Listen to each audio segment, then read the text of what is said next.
오늘도 하나님의 은혜로 118번째 주일 예배를 드립니다. 한 주간 하나님의 은혜로 평안하셨습니까? 여러 가지 어려운 일도 많고 무거운 짐도 있는 우리 인생이지만 예수님께서 우리 안에 계시고 성령께서 늘 우리를 도와주시니 모든 것을 선하게 인도하시고 영광을 받으실 하나님만 신뢰하며 감사하는 우리가 되었으면 좋겠습니다. 저는 여러분의 기도와 사랑으로 지난 주일 재직회를 잘 마쳤고 주중에 시찰회에 다녀왔어요. 낯선 자리에 간다는 것은 저와 같은 내향형의 사람에게는 무척 쉽지 않습니다.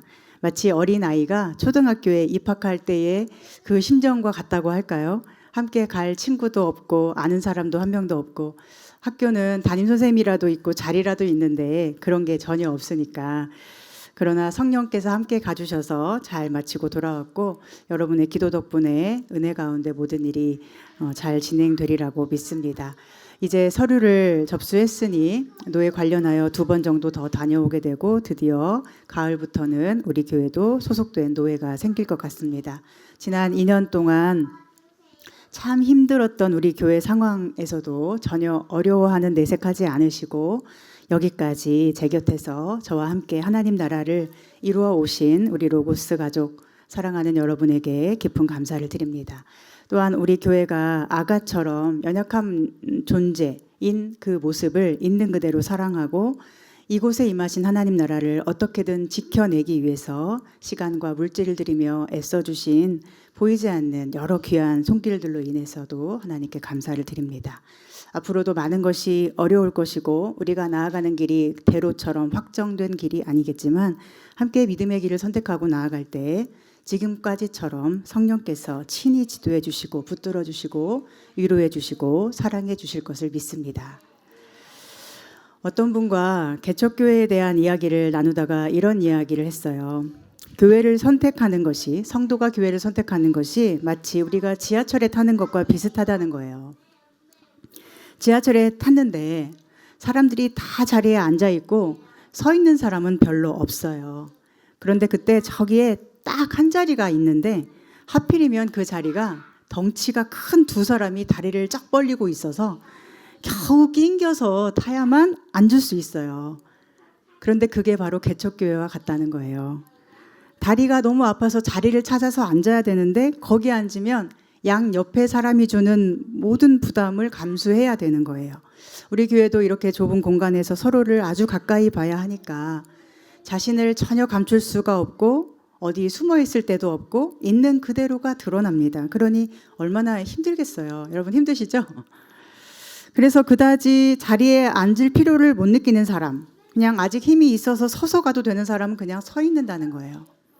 서 있으면 다 앉아 있으니까 어때요? 옆에 사람이 별로 없고 쾌적하죠. 에어컨 나오고 쾌적해요. 넓게 자리를 쓸 수 있어요.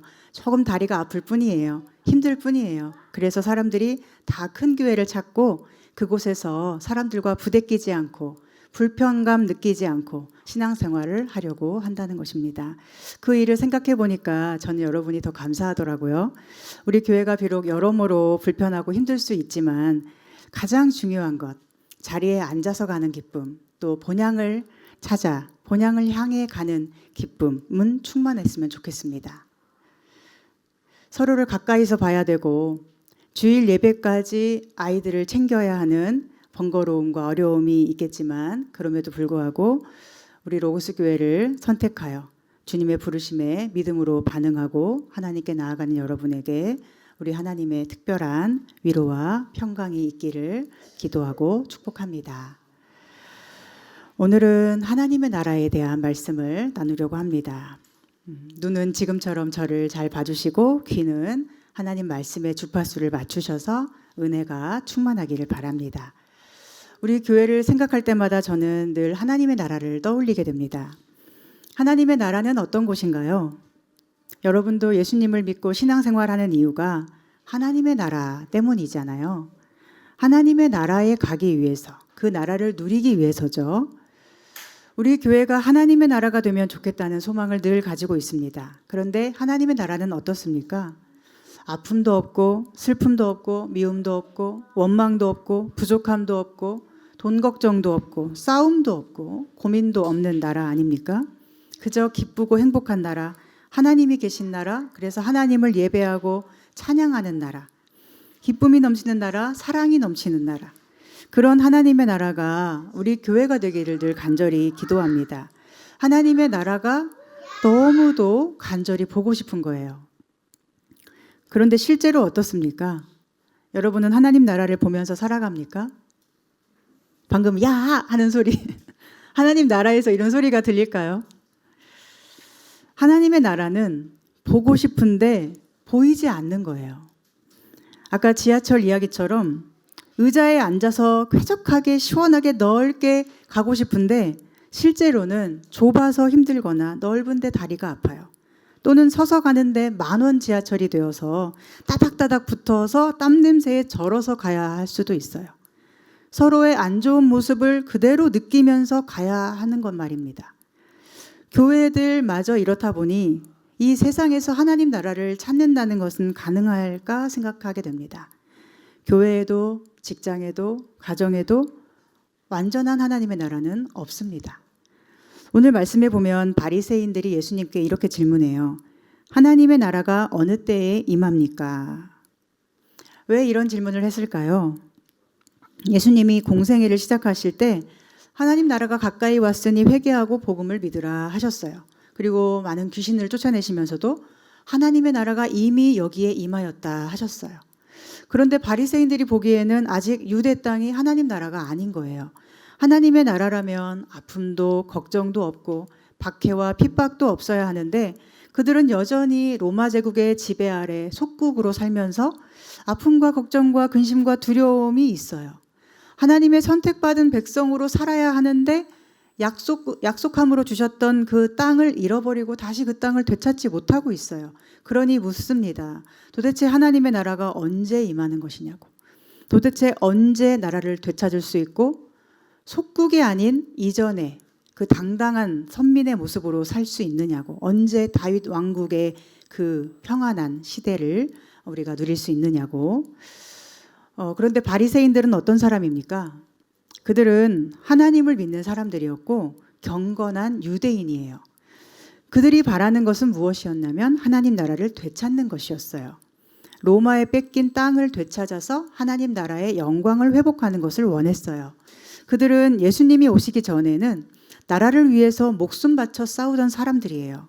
우리는 바리새인이라고 하면 일단 나쁜 인간으로 생각을 하는데 그 사람들이 바라던 것은 딱 하나였어요. 하나님의 나라가 이 땅에 이루어지는 것입니다. 그리고 예수님이 그 하나님의 나라를 말씀하시니까 그분께 질문하시는 것 아니겠어요? 물론 자기들이 원하던 예수님의 모습이 아니기 때문에 그들은 사사건건 시비를 건 것입니다. 그러나 아마도 하나님의 나라에 대한 답답한 마음 또한 함께 가지고 있었을 것입니다. 모든 사람은 늘 하나님의 나라를 찾아 헤맵니다. 이 땅에 하나님 나라를 건설하고 싶어하는 욕망을 가지고 그래서 찾아 헤매고 기다리고 있습니다. 그런데 예수님이 대답하시죠. 하나님의 나라는 볼 수 있게 임하는 것이 아니요 또 여기 있다 저기 있다고도 못하리니 하나님의 나라는 너희 안에 있느니라. 하나님 나라를 볼 수 없대요. 그런데 하나님의 나라가 임하는 것을 볼 수 있다고 주장하는 사람들이 있죠. 바로 이단들이죠. 몇 년, 몇 월, 몇 시에 하나님 나라가 임한다 라고 주장하는 이단들은 계속 있어 왔고 그 이단들의 주장을 따라 자신의 전 재산을 바치고 생활을 포기하고 기도만 하러 다니던 사람들도 있어 왔죠. 하나님 나라가 여기에 있다. 저 사람이 있는 곳이 하나님의 나라다. 저기 있다. 이렇게 하는 사람들도 있어요. 예를 들면 어떤 기도원의 원장, 병 고치는 원장, 귀신 쫓아내는 그런 사람, 어떤 은사를 가진 사람 등등 여기 있다 저기 있다. 사람들은 그렇게 말해요. 그런데 예수님은 뭐라고 해요? 그 모든 것은 거짓이라고 하십니다. 하나님의 나라는 너희 안에 있느니라 하십니다.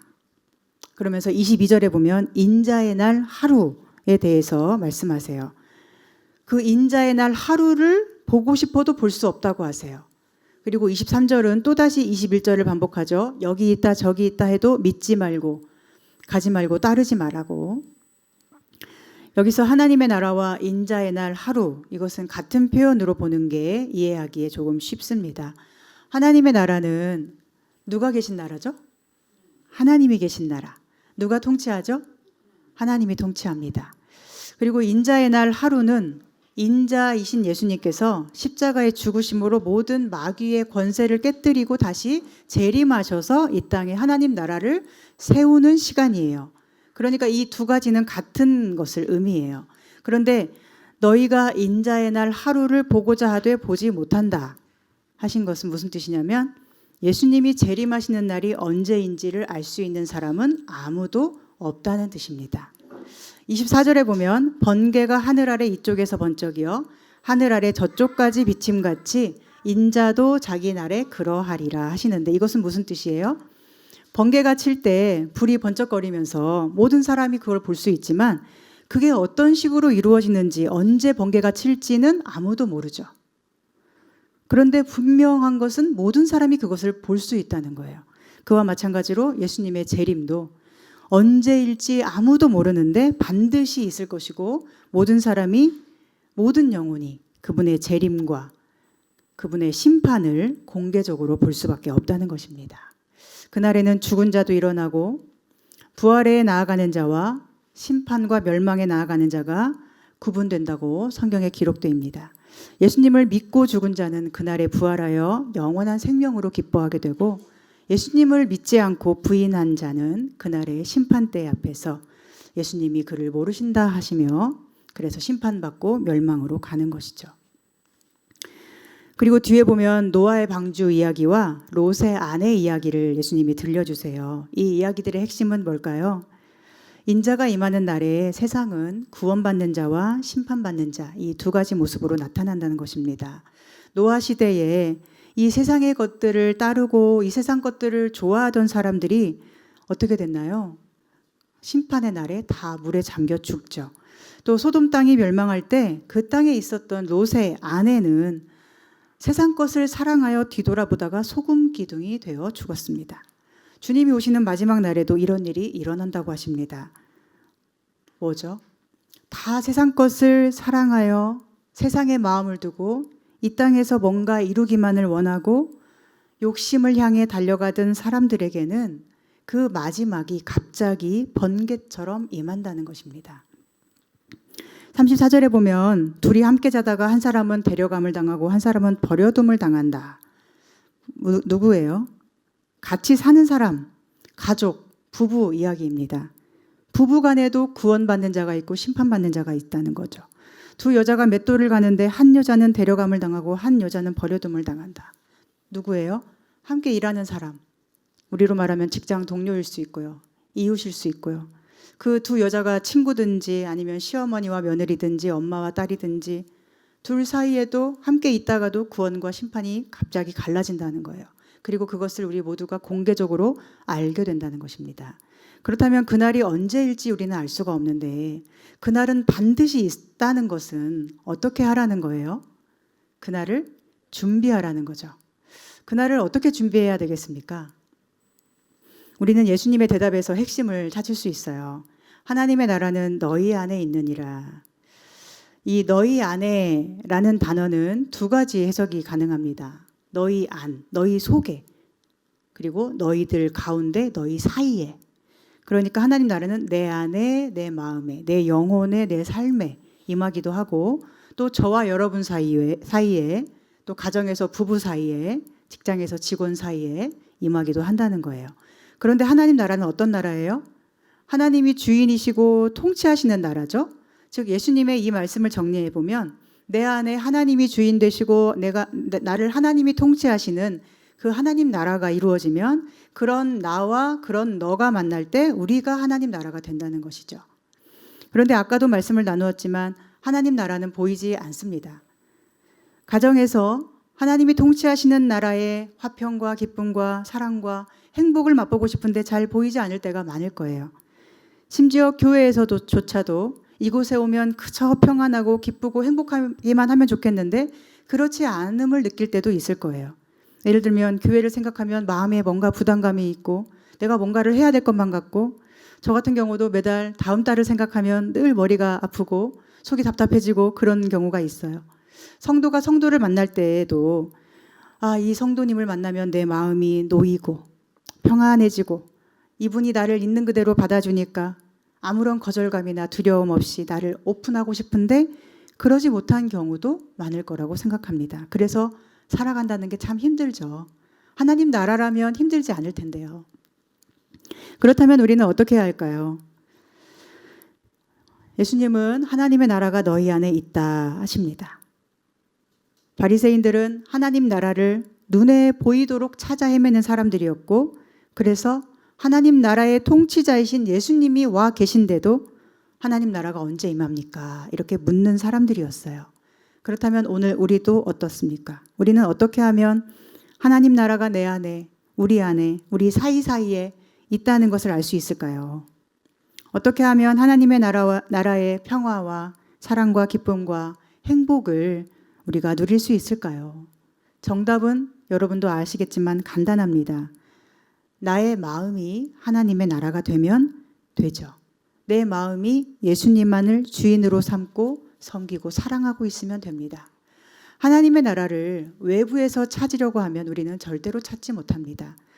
다른 사람에게서 하나님 나라의 어떤 요소를 발견하고자 한다면 찾기가 어려우실 거예요. 그러나 내 안이 하나님의 나라가 되면, 내가 하나님 나라가 되면 우리는 외부에서도 하나님 나라를 누릴 수 있을 것입니다. 어디에서나 내가 가는 그곳이 하나님 나라가 됩니다. 내 안에 예수님이 계시고 예수님이 그 모든 자리를 통치하실 테니까요. 그런데 예수님이 주인 되실 때 왜 우리가 하나님의 나라가 될까요? 우리가 자꾸 간과하는 것이 있는데요. 하나님 앞에 우리는 모두 죄인입니다. 여러분 스스로 의인이라고 생각하시는 분 없으시죠? 우리는 다 죄인입니다. 바리새인들은 자기들이 죄인인 것을 잘 몰랐어요. 그들은 경건한 유대인으로서 하나님 나라를 되찾기 위한 열망으로 가득했고, 자기들이 받은 율법과 그 뒤로 무수히 딸려있는 많은 율법 조항들을 철저히 잘 지키기만 하면 하나님이 자기들에게 임하신다고 생각한 것 같아요. 그런데 하나님 생각은 달랐죠. 하나님은 창세기에서 아담과 하와가 범죄했던 바로 그 시점에서부터 아들을 화목제물로 세상에 보내시려고 준비하십니다. 그리고 수많은 세월을 거쳐서 그걸 실행하시죠. 그리고 아들이신 예수님이 십자가에 죽으심으로 모든 인생들의 죽음과 대신 싸워주십니다. 죄를 지은 사람의 그 삭슨 사망인데 우리가 지은 모든 죄악들을 예수님이 십자가에서 해결해 주셨어요. 즉 예수님이 율법의 모든 요구를 완성해 주셨습니다. 그래서 우리가 하나님 앞에 설 수가 있게 된 거예요. 우리가 의인이어서가 아니라 우리는 죄인이나 예수님이 그 죄의 요구를 완성하셨기 때문에, 우리가 경건하게 조금 잘 살아서가 아닙니다. 우리가 조금 의로우려고 노력하는 사람이어서가 아닙니다. 우리가 자기 의를 지키려고 똑바로 선택하는 사람이어서가 아닙니다.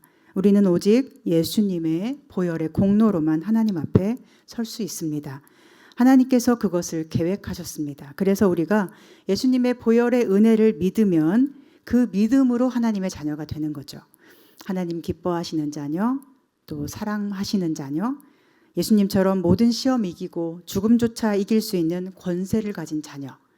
이 모든 것은 믿음으로, 예수님의 은혜로 가능한 것이죠.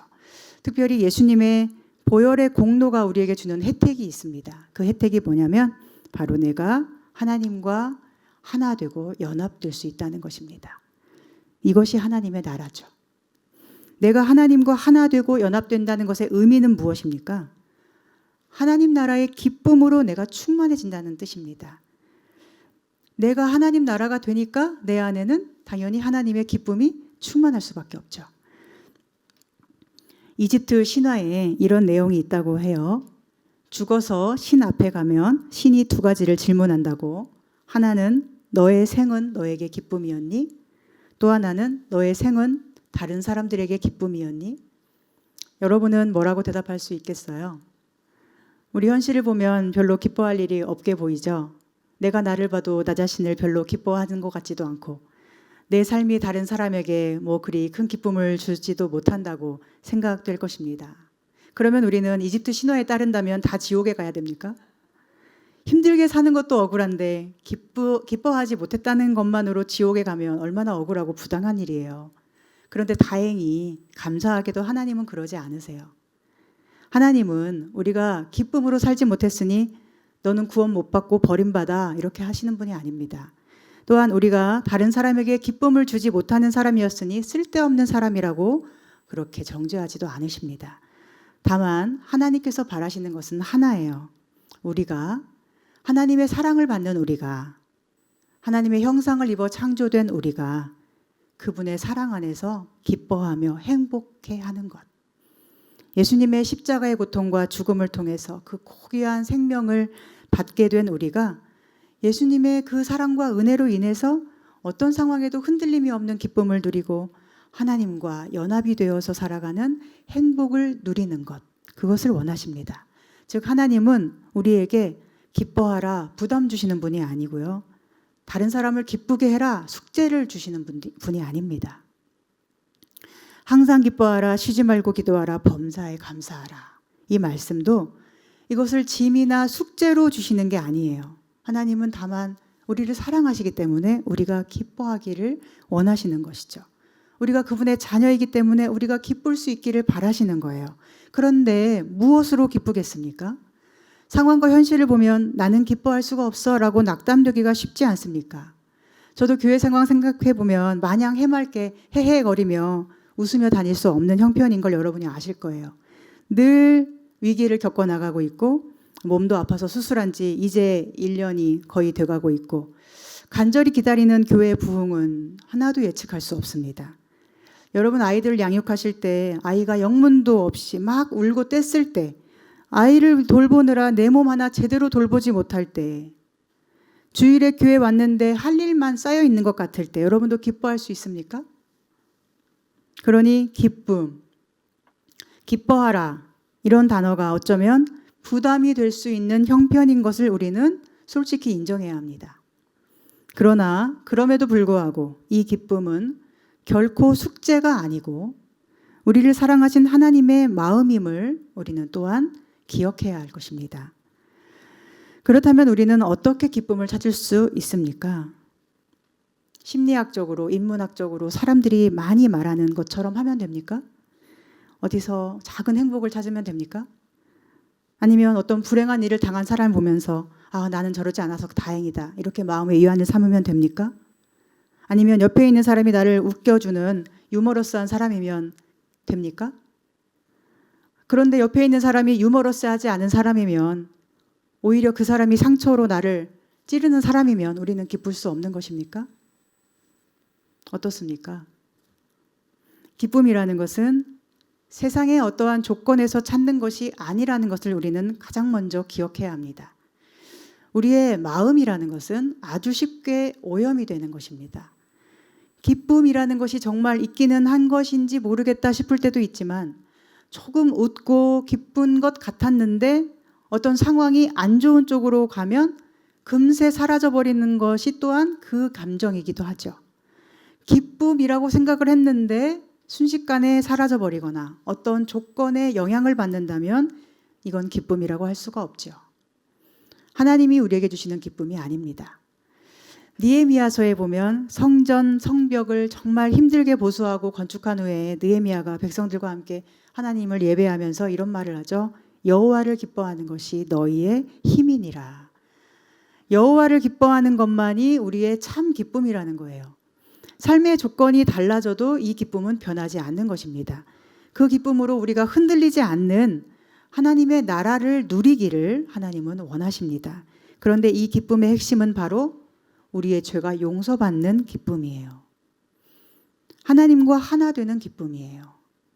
지금 죽어도 하나님 나라에 들어가고 아직 죽지 않고 살아서도 하나님께 연합되고 소속되어 살아가는 기쁨이에요. 그런데 우리 마음이 외부의 상황과 형편에 따라 쉽게 오염이 되기 때문에 우리에게는 아주 중요한 할 일이 있습니다. 무엇일까요? 그것은 우리 마음을 예수님의 보혈에 맡겨서 그 보혈로 씻음을 받고 상한 마음이 예수님의 손길로 고침을 받는 일입니다. 예를 들어 남편이 아내를 속상하게 할 때 아내는 어떻게 해야 할까요? 당신 왜 나한테 이렇게 말하는 거야? 서운해하고 따지기 전에 아내는 자신의 마음이 지금 예수님의 보혈로 깨끗이 씻음받고 고침받았는가를 점검해야 합니다. 내가 지금 하나님 나라를 누리고 있는 상태인가를 점검해야 합니다. 그러면 남편이 어떤 말로 속상하게 해도 그 말이 적어도 왜곡되어 들리지는 않을 거예요.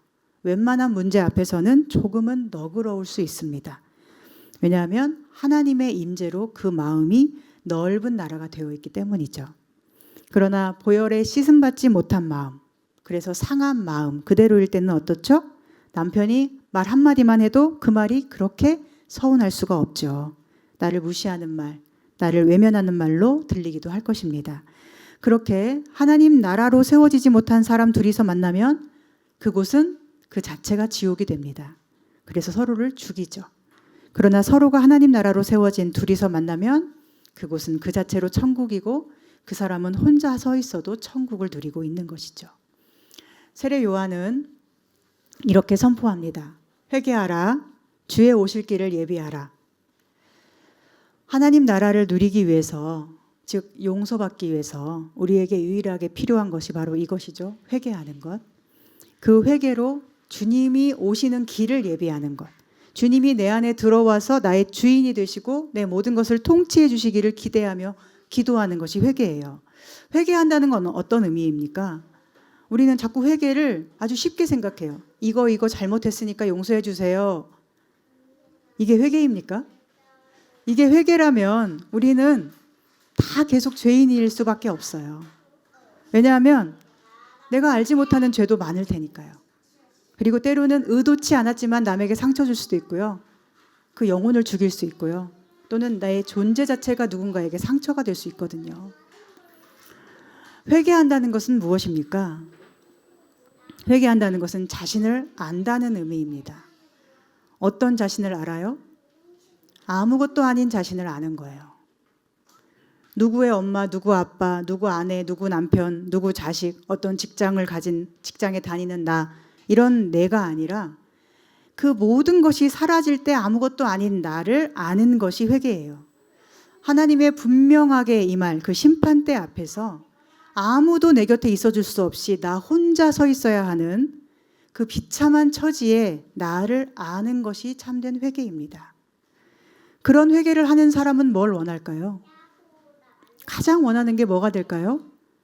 심판대 앞에서 내 곁에 예수 그리스도가 계시기를 원하게 되는 것이고 그분의 보혈의 능력만을 의지하게 되고 삶에서 가장 바라는 것은 예수님이 내 안에 오셔서 함께 하시는 것이 됩니다.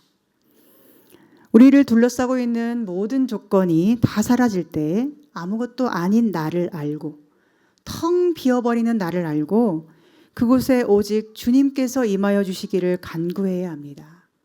내가 아무것도 없는 사람이라는 것을 아는 것이 회개고 그것이 주께 돌아가는 것입니다. 요한계시록에 보면 라오디게아 교회에 대해서 주님이 이렇게 말씀하십니다. 너는 네가 훤히 볼 수도 있고 화려한 옷을 입고 있어서 부족한 게 없고 부자고 풍족하다고 말하지만 너는 가난하고 헐벗었고 눈이 멀어서 앞을 못 봐. 그러니 내가 주는 안약을 발라야 되고 내가 주는 흰옷을 입어야 돼. 그리고 나와 함께 식탁에 앉아서 내가 주는 생명의 양식을 먹고 마셔야 돼. 우리가 하나님 나라를 보고 누리는 것은 내가 하나님이 아니고서는 아무것도 없는 비참한 처지라는 것을 알 때만 가능합니다. 내가 아무것도 아닌 존재임을 알 때만 우리는 비로소 예수님을 찾고 예수님이 내 마음의 주인 되시기를 갈망하기 때문입니다. 여러분, 예수님 언제 찾으세요? 그럴 때 찾으시잖아요. 예수님은 우리의 헐벗음과 부요함을 아십니다. 예수님은 우리 영혼을 있는 그대로 바라보고 계십니다. 그렇다면 우리가 이렇게 아무것도 아닌 존재임을 알게 됐을 때 어떻게 해야 할까요? 우리는 스스로를 이런 식으로 인정해주고 격려해줘야 돼요. 너 정말 힘들었지? 그런데 이만큼 온 것도 대단하구나. 너 지금 많이 힘들지? 주님의 도움이 너에게 아주 필요하구나. 너 다른 어떤 것이 아닌 오직 예수님이 너에게 필요하구나. 사랑하는 여러분, 오직 예수님만이 저와 여러분을 채울 수 있습니다. 예수님이 아니면 우리는 아무리 많은 사람과 있어도, 아무리 좋은 사람과 있어도, 아무리 많은 재산이 있어도 우리는 텅 빌 뿐입니다.